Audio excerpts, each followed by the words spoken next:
전라남도 담양, 사시사철 푸른 대나무 숲이 바람에 서거기는 곳. 이곳에는 대나무의 숨결로 시간을 엮어내는 죽공예가 차선화가 삽니다. 볕이 잘 드는 공방 안. 그녀의 손은 지난 세월의 덮개가 앉아 거칠지만 대우리를 다루는 손길만은 더없이 섬세하고 정갈합니다. 그녀는 대나무의 고든 성질을 닮아 굳건해 보이지만 그 속은 8년째 텅 비어 있습니다. 8년 전 다정한 역사 교사였던 남편 강지훈이 남해안으로 답사를 떠났다가 거센 풍랑에 휩쓸려 사라진 그날 이후 선화의 시간은 멈춰버렸습니다. 그녀는 그릇을 빚는 것이 아니라 어쩌면 돌아오지 않는 이를 향한 끝없는 기다림과 사무치는 그리움을 엮고 있는지도 모릅니다. 매일같이 대를 쪼개고 다듬고 엮어내는 이 행위는 그녀가 무너지지 않기 위해 붙잡은 유일한 동아줄이었습니다. 그러던 어느 해질녘 무심코 틀어놓은 텔레비전에서 외딴 섬의 삶을 조명하는 다큐멘터리가 흘러나왔습니다.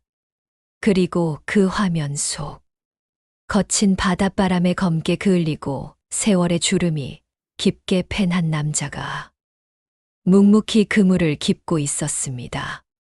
손에 들고 있던 뱃살을 떨어뜨릴 만큼 그 얼굴은 꿈에서도 그리던 남편 강지훈의 얼굴이었습니다. 충격은 날카로운 비명 대신 깊고 둔탁한 통증으로 찾아왔습니다. 화면 속 남자는 그녀가 알던 남편이 아니었습니다. 책 냄새와 묵향을 사랑하고 학생들 앞에서 역사를 이야기할 때 가장 빛나던 지적인 교사의 모습은 온데간데 없었습니다. 그곳에는 소금기에 절어 투박해진 손으로 밧줄을 잡아채고 바다 외에는 아무것도 담고 있지 않은 텅 빈 눈을 한 어부 서민호가 있을 뿐이었습니다. 서민호. 자막으로 떠오른 그 이름은 선화의 심장을 차갑게 식혔습니다. 8년간 그녀가 상상했던 수만 가지 시나리오 속에 이런 모습은 없었습니다. 차라리 그가 어딘가에서 고통받고 있기를 바랐던 걸까요?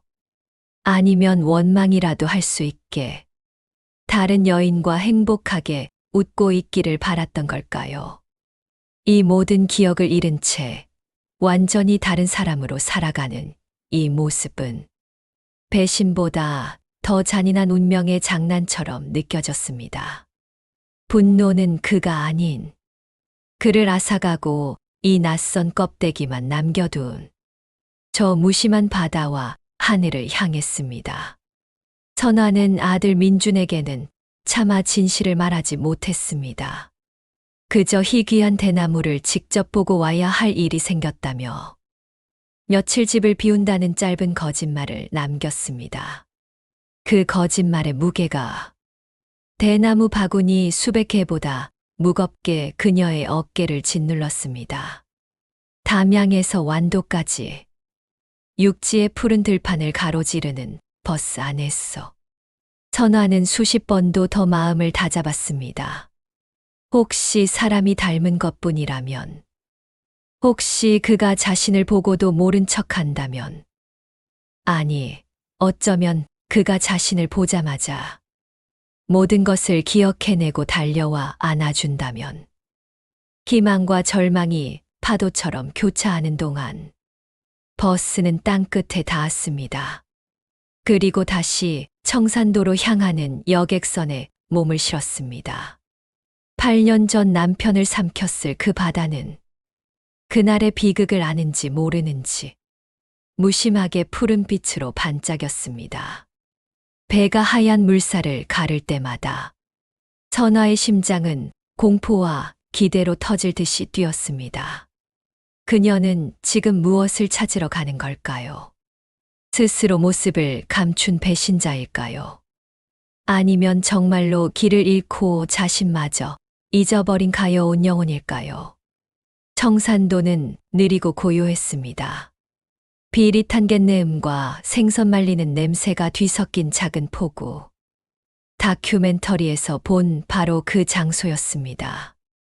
그리고 저만치 방파제 끝에서 그가 보였습니다. 방송에서처럼 어구를 손질하는 중이었습니다. 8년의 세월이 그를 더 늙고 거칠게 만들었지만 굳게 담은 인매와 특유의 귀 모양은 의심할 여지 없이 강지훈이었습니다. 그때 한 여인이 그에게 다가와 수건과 물병을 건넸습니다. 40대 후반쯤으로 보이는 소박하지만 단단한 인상의 여자였습니다. 그들은 몇 마디 말을 나누었고 남자는 여자를 향해 희미하게 웃어 보였습니다. 그 몸짓에는 숨겨진 열정이 아닌 오래된 부부처럼 익숙하고 평온한 기류가 흘렀습니다. 선화는 심장이 얼어붙는 것을 느꼈습니다. 저것은 불륜의 현장이 아니었습니다. 저것은 삶이었습니다. 선화는 그 여자가 자리를 뜬 뒤 그가 다시 혼자가 될 때까지 기다렸습니다. 방파제에 홀로 서서 먼 바다를 바라보는 남자의 뒷모습은 한없이 고독해 보였습니다. 그녀는 다리가 천근만 근처럼 무거웠지만 한 걸음 한 걸음 그에게로 다가갔습니다. 심장이 입 밖으로 튀어나올 것 같았습니다. 그리고 마침내 지난 8년간 가슴속으로만 수만 번 불렀던 그 이름을 입 밖으로 꺼냈습니다. 아주 작고 떨리는 목소리로. 강지훈 씨. 남자가 천천히 돌아섰습니다. 시선이 마주쳤습니다. 그러나 그의 눈에는 그 어떤 감정의 동요도 없었습니다. 놀람도, 반가움도, 죄책감도, 심지어 경계심도 없었습니다. 그는 그저 낯선 이의 방문에 정중하지만 무심한 혼란스러움을 보일 뿐이었습니다. 바닷바람에 거칠어진 목소리가 그녀의 마지막 희망을 부수었습니다. 사람 잘못 보셨습니다. 저는 서민호입니다. 바로 그때 아까 그 여자가 걱정스러운 표정으로 다가왔습니다. 그녀의 이름은 고은서였습니다. 은서는 선화의 절망적인 표정과 민호의 혼란스러운 얼굴을 번갈아 보며 이 낯선 방문객이 그가 잃어버린 과거의 한 조각임을 직감했습니다. 은서는 선화를 근처의 작은 찻집으로 이끌었고 떨리는 목소리로 8년 전의 이야기를 꺼냈습니다. 거대한 태풍이 섬을 휩쓸고 간 다음 날 아침, 해안가 바위에 피투성이가 된 채 쓰러져 있는 남자를 발견했다고 했습니다. 남자는 머리를 심하게 다쳤고 반쯤 물에 잠겨 있었습니다. 신분증도 소지품도 아무것도 없었습니다. 그저 공포와 고통에 질린 채 자신이 누구인지조차 모르던 남자. 은서는 그를 지극정성으로 간호했습니다. 육지의 큰 병원에도 데려갔지만 의사는 해리성 기억장애, 즉 과거의 모든 기억을 잃어버렸다고 했습니다. 이름도 가족도 고향도 모르는 남자는 섬에서 민호라는 새 이름을 얻었고 어부일을 배우며 은서와 함께 조용히 살아왔습니다. 그에게 과거란 8년 전 피를 흘리며 쓰러져 있던 그 해변 이전에는 존재하지 않았습니다. 은서의 이야기는 선화가 상상했던 그 어떤 배신보다 1000배는 더 잔인한 진실이었습니다. 차라리 남편이 죽음을 가장하고 도망친 것이었다면 그를 마음껏 경멸하고 원망하고 증오할 수 있었을 겁니다. 그러나 자신마저 잊어버린 남편이라니. 기억상실이라는 거대한 안개 앞에서 그녀가 할 수 있는 것은 아무것도 없었습니다. 싸울 대상조차 없었습니다. 선화는 그 길로 담양에 돌아갈 수 없었습니다. 작은 민박을 얻어 사흘간 섬에 머물렀습니다. 그녀는 유령처럼 남편이었던 그 남자의 삶을 좇았습니다. 그가 밥을 먹고 그물을 손질하고 동네 아이들에게 무심한 듯 사탕을 쥐어주고 은서의 집 처마를 고치는 모습을 지켜보았습니다. 그는 좋은 사람이었습니다. 성실하고 다정했습니다. 하지만 그는 선화의 남편 강지훈이 아니었습니다. 이틀째 되던 날, 더는 연락이 닿지 않는 어머니를 걱정한 아들 민준이 청산도에 들이닥쳤습니다. 민준은 어머니의 초췌한 얼굴과 포구에서 일하고 있는 죽은 줄로만 알았던 아버지의 모습을 보고 경악했습니다. 선화는 아들에게 모든 진실을 털어놓아야 했습니다. 20 중반의 젊은 아들은 이 기막힌 현실을 받아들일 수 없었습니다. 민주는 아버지였던 그 남자에게 폭풍처럼 달려갔습니다. 아버지, 저예요. 민준이 아들 민준이요. 저 정말 기억 안 나세요. 민준은 남자의 어깨를 붙잡고 거칠게 흔들며 울부짖었습니다. 그러나 서민호라는 이름의 남자는 이 격렬한 감정의 폭풍 앞에서 겁에 질린 아이처럼 몸을 움츠렸습니다. 그는 아들의 손길을 뿌리치듯 피하며 혼란과 공포에 질려 은서의 등 뒤로 물러섰습니다. 그는 자신의 아들을 자신에게 아버지라 부르며 오는 저 젊은 남자를 진심으로 두려워하고 있었습니다. 그날 밤 선아와 민주는 칠흑 같은 바다 앞에 나란히 앉았습니다. 민주는 찾았다고 생각한 순간 다시는 찾을 수 없게 아버지를 잃어버린 슬픔에 어깨를 들썩이며 울었습니다. 아들의 등을 쓸어주는 선화의 마음도 갈갈이 찢기는 듯 했습니다. 하지만 그녀의 눈은 이 비극적인 상황 속에서도 놀랍도록 맑고 단단해져 있었습니다. 그녀는 깨달았습니다. 강지훈이라는 남자는 8년 전 그 폭풍우 속에서 정말로 죽었던 것입니다. 오직 그의 육체만이 기적적으로 살아남아 서민호라는 새로운 영혼을 담는 그릇이 되었을 뿐입니다. 저 남자를 담양으로 끌고 간다는 것은 그의 뇌가 스스로를 보호하기 위해 거부한 그 끔찍한 기억을 억지로 헤집는 일이 될 것이었습니다.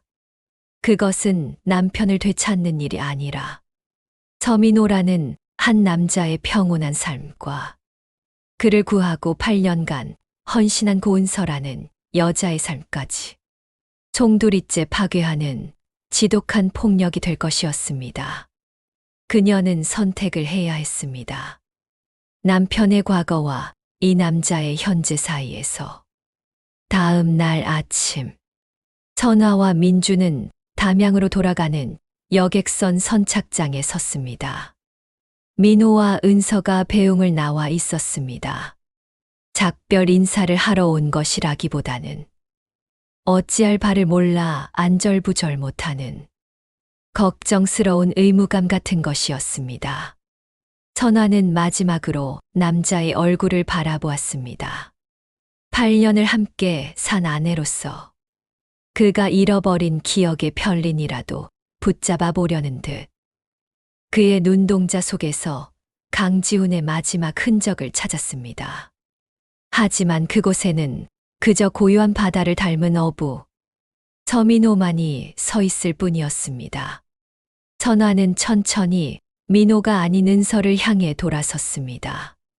그리고 깊고 길게 허리를 숙였습니다. 그 사람, 구해줘서 고맙습니다. 그 한마디에 담긴 거대한 슬픔과 체념, 그리고 감사의 무게를 이해한 은서의 눈에 뜨거운 눈물이 고였습니다. 여객선이 무틀 향해 서서히 멀어지기 시작했습니다. 민주는 선착장에 서 있는 두 사람의 모습이 작은 점이 될 때까지 하염없이 손을 흔들었습니다. 하지만 선화는 뒤돌아보지 않았습니다. 그녀의 시선은 자신이 건너온 바다가 아닌 앞으로 나아가야 할 수평선을 향해 있었습니다. 담양의 공방으로 돌아왔을 때 대나무 숲은 유난히 더 고요하고 푸르게 느껴졌습니다. 공방 구석. 8년 전 그가 답사를 떠나기 전 그를 위해 엮기 시작했던 찻잔 바구니가 먼지를 뒤집어 쓴 채 그대로 놓여 있었습니다. 그것은 그녀의 멈춰버린 시간을 상징하는 기념비였습니다. 선화는 바구니를 집어들어 마른 행주로 먼지를 꼼꼼히 닦아냈습니다. 그리고 대오리를 다듬어 8년 전 멈추었던 바로 그 자리에서부터 다시 엮어 나가기 시작했습니다. 그녀의 손은 더 이상 슬픔이나 기다림을 엮고 있지 않았습니다. 그녀는 이제 받아들임을 엮고 있었습니다. 한 남자의 부재로 정의되었던 그녀의 삶은 이제 온전히 그녀 자신의 존재로 다시 채워지고 있었습니다. 비극은 지워지지 않았지만 더 이상 그녀를 과거라는 감옥에 가두지 못했습니다. 담양의 푸른 대숲 아래 장인의 시간은 다시 흐르기 시작했습니다.